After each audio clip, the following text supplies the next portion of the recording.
Brexit campaign. Sorry it's so cramped. There's a lot of people here. Thank you very much to our panel, very squashed in the corner, to all of you for coming. We've not had this many people in this building since our moving in party in 2005. 2005 was when Brexit was just a twinkle in the eye of Peter and Bernard, of course, and in 2005 Boris Johnson was rapidly pro-European. It seems just like yesterday. I'm going to hand you over in a minute to the panel. Again, by the way. Okay? I'm a divorce lawyer by profession. And this,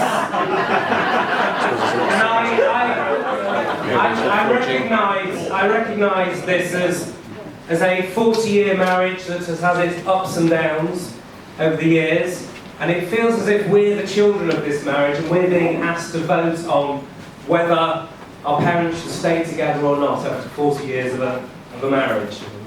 Now, as divorce lawyers will tell you, most people get divorced because they always see the grass is always greener, more sex, more money, bigger houses, something. So I'm hoping our panel tonight will show us what the grass being greener means if we were to vote for Brexit. And with that, I'm going to hand over to Amber, who's chairing the panel tonight, and we'll introduce you to our panellists. I'm going to sit in Keir's place for a few minutes because he's running late, but I am not Keir Starmer, I am Mark Rubin. Thank you.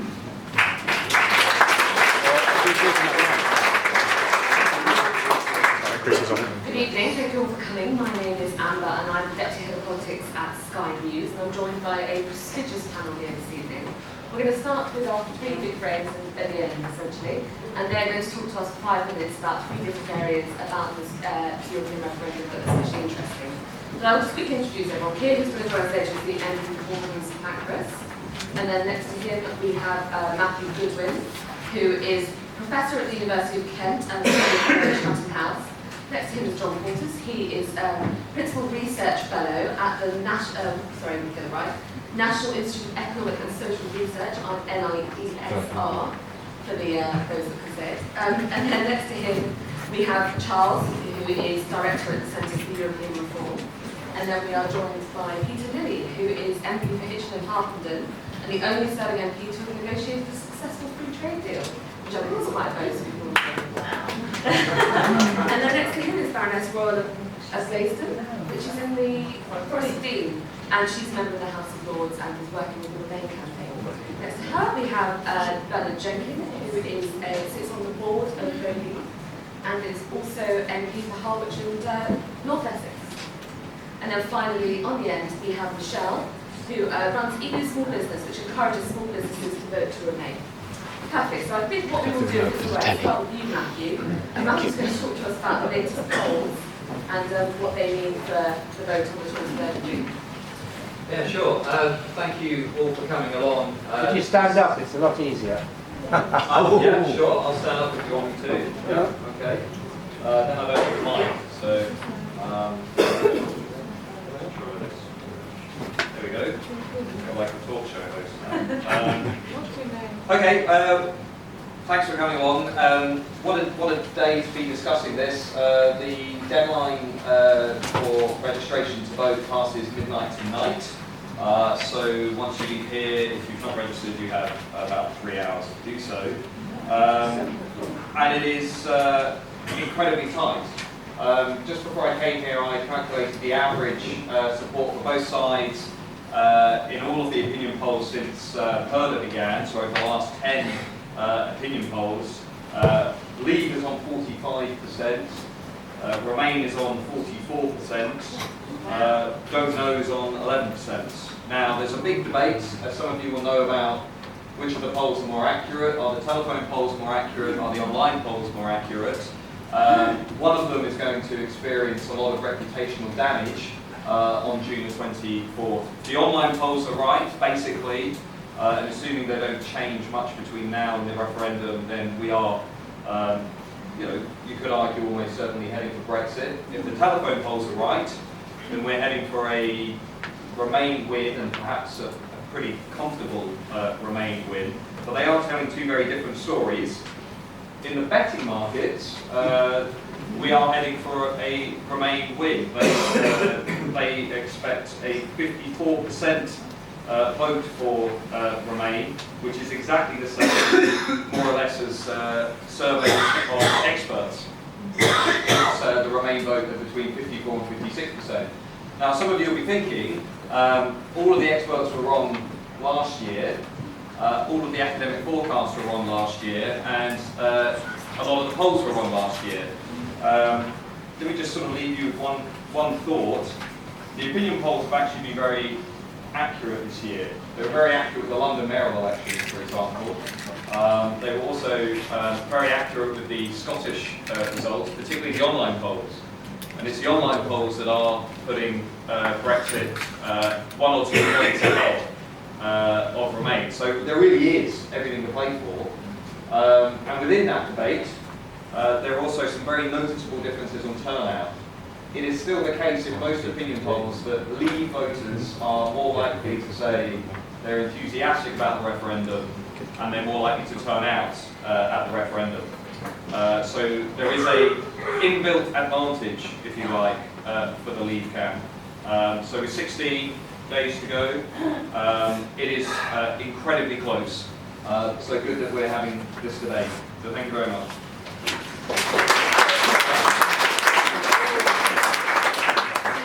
Jonathan's now going to talk to us about sort of 2 pillars of the economy and the immigration, which seem to be the camps that both voting and Remain are fighting over at the moment.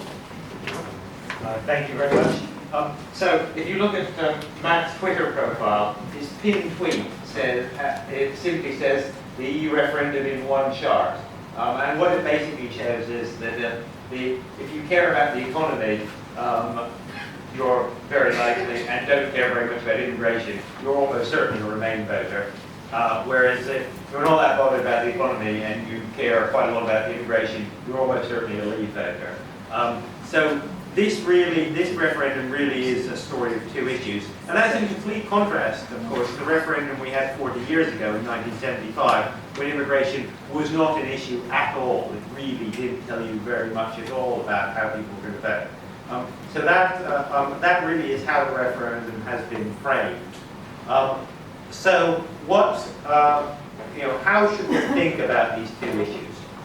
On the economy, you will all have seen that a substantial majority of economists, including the main institutions, and not just the Treasury, but also the OECD, the IMF, my own institution, NICSA, Oxford Economics, and so on, suggest that that leaving would lead to a significant, not to economic disaster, but over the next 20 or 30 years, to a significant reduction in economic growth compared to what otherwise would have. Now, why do we make those predictions? The answer is because, given the assumptions that we make in input into those models, we assume that Brexit would lead to a reduction in UK trade. That in turn would lead to a reduction in UK productivity and hence prosperity. And so the key question, it seems to me, is do we accept that assumption that Brexit would lead to a fall in trade? The Leave can argue that outside the EU we would quickly reach an economic deal, a trade deal with the remaining EU, and we would be able to conclude deals with other countries that the EU does not currently have a deal with, like China, India, and the US. The Remain camp, by contrast, argue that the EU would have no interest in being nice to us, and meanwhile, as Obama said, we'd be at the back of the queue for deals with other countries. So it seems to me, in assessing the argument, you have to make your judgment of the plausibility of the Leave campaign's claims that trade deals would be easily negotiated outside the EU, and hence the fall in trade that we and others assume would not take place. That's the key question. Second, immigration. What should we make of this? I think here, the Leave campaign argued that unless we leave the EU, we will have to continue to accept free movement of workers, and given that, it is very difficult for us to control immigration volume. That is quite correct. However, that does not mean that we would be able to avoid the hard choices about immigration. We would still face the trade-offs between what the UK economy needs on the one hand and the desire among a substantial proportion of the population to reduce immigration by a very large amount. And here Leave, I think, have been somewhat contradictory. A number of Leave campaigners have said that we would counterbalance the reduction in migration within the EU by considerable increase in the number of skilled workers coming from outside the EU. For example, Priti Patel said explicitly last week we'd have more people coming in for carry houses. Boris Johnson said we would have Malaysian engineers and American doctors that would cut currently out. By contrast, Michael Gove said to Peston on Sunday we would actually be reducing immigration from outside the EU if we left, in order to hit the Prime Minister's tens of thousands target. Now, you can argue one of those positions or the other. You can't argue both, and at the moment, Leave are trying to have it both ways. So again, I think on immigration, the question you have to ask is, it is true that if we left, we would have a flexibility in immigration policy that we don't have at the moment. That would not avoid the need for hard choices. And the question is whether you think we would make those hard choices more sensibly outside the EU than inside. Thank you. Thank you very much, John. Charles is going to speak to us briefly about the EU as a global actor, including security and foreign affairs. Thank you. So you know where I'm coming from. I am in favour of Remain, but I'm also often very critical of the EU. I think there hasn't been enough discussion in this country in the referendum campaign about what the EU does in the world. And in particular, why do the Americans care so much about us staying in? Most mainstream Americans do, but Donald Trump doesn't. It's because of something called the West. What is the West? Not a very fashionable term. It means the countries that believe in democracy, the rule of law, human rights, and responsible global government on a good day. And the EU is an important pillar of the West. And the Americans believe that if the British leave the EU will be weaker, and that weakens the West. Michael Gove and Liam Fox are definitely for Brexit, but I have heard them say, to their credit, that one good thing the EU has done is help spread democracy across Eastern Europe and Southern Europe after the Southern European countries threw off dictatorship, the East European countries threw off communism. And that is a great achievement. And today, Poland is a bit of a problem.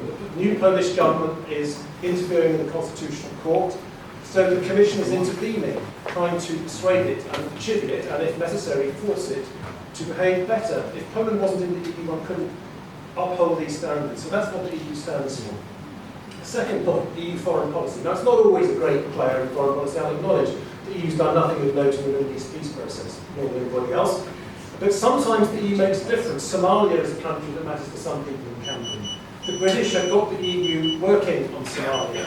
The naval mission off the coast of Somalia has helped to cut down the piracy attacks. The EU's paying for the African Union peacekeeping mission to run Mogadishu, helping the Somalis and their neighbours build courts where the pirates can be tried. Secondly, Burma.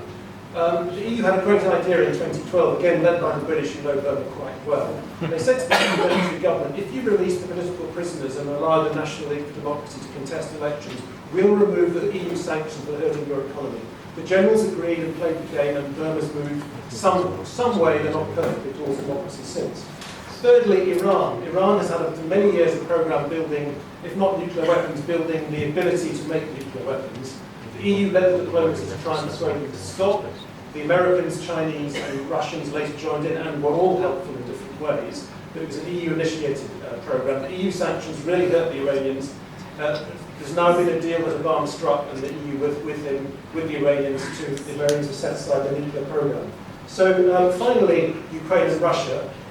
When Russia invaded Ukraine, or parts of Ukraine, both the Russians and the Americans were surprised by the strength of the EU sanctions, which the British helped to shape. Those sanctions, particularly preventing Russian companies raising money on Western markets, have persuaded the Russians at least not to take more territory, and I think have helped the situation to stabilise a bit. On defence too, the EU plays not a spectacular role. NATO is the most important defence organisation, but the EU has often done peacekeeping missions, humanitarian aid missions, observer missions in places like Bosnia, Kosovo, Mali, Chad, Georgia and so on. Quite useful. It's not a threat to NATO. That's why all the former Secretary Generals of NATO in the last 20 years have all said we must stay in the EU because they understand the EU is complementary to NATO. It helps NATO. It does some of the things that NATO cannot do. Final point, security more generally. The EU helps keep us safer. It's not something called the European arrest warrant. You remember the London bombs of 7/7/2005. One of the terrorists ran away to Italy. Thanks to the European arrest warrant, he was brought back to the UK within days. In the old days, before the European arrest warrant, we had just long-term extradition procedures which took years and years and years. So the arrest warrant helps to keep us safer, though it certainly needs reform. There's an organisation called Europol, not many people know about, run by a Brit called Rob Wainwright, ex-MI5. Europol helps national police forces in Europe to cooperate and work together. It's busted child abuse networks, it's busted people trafficking networks, and it's busted flight terrorism. And there are lots of EU databases on visa information, criminal information, DNA, fingerprints, and the EU hasn't actually succeeded in joining up all these databases, but they help our police forces fight criminals and fight terrorists.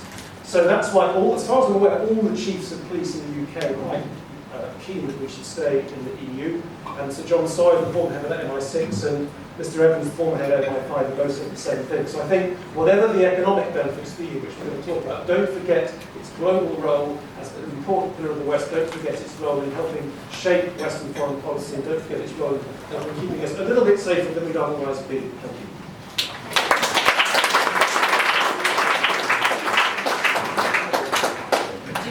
For questions, perfect. So I've just come from last week working on the Sky News programmes with Michael Gove and David Cameron, which had rather feisty audiences, if any of you saw them. So the thing I would say is, if you want to ask a question, as we open questions up to the floor, please give your name and a short question. And if you feel like saying which way you're swayed or if you're undecided, do let us know. And likewise to my panellists, if we can keep remarks relatively short. If you're desperate to come back on something, try and catch my eye, and we'll see how we go. Fabulous. So who wants to ask a question? There's a hand at the back. There's two hands at the back. We start with the hand on my right, and then yes, then your green top first one.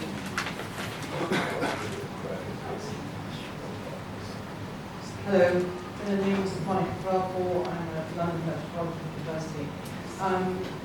The point that I'd like to emphasise, and I'm sorry it's not really considered at the beginning of the panelists, was the fact that it was not just about the benefits that we've had in terms of laws and health and safety, maternity leave and all that, but the fact that if we leave, we're no longer, we have no constitution, so these laws are at the whim of our parliament, and as we expect a parliament that's somewhat sort of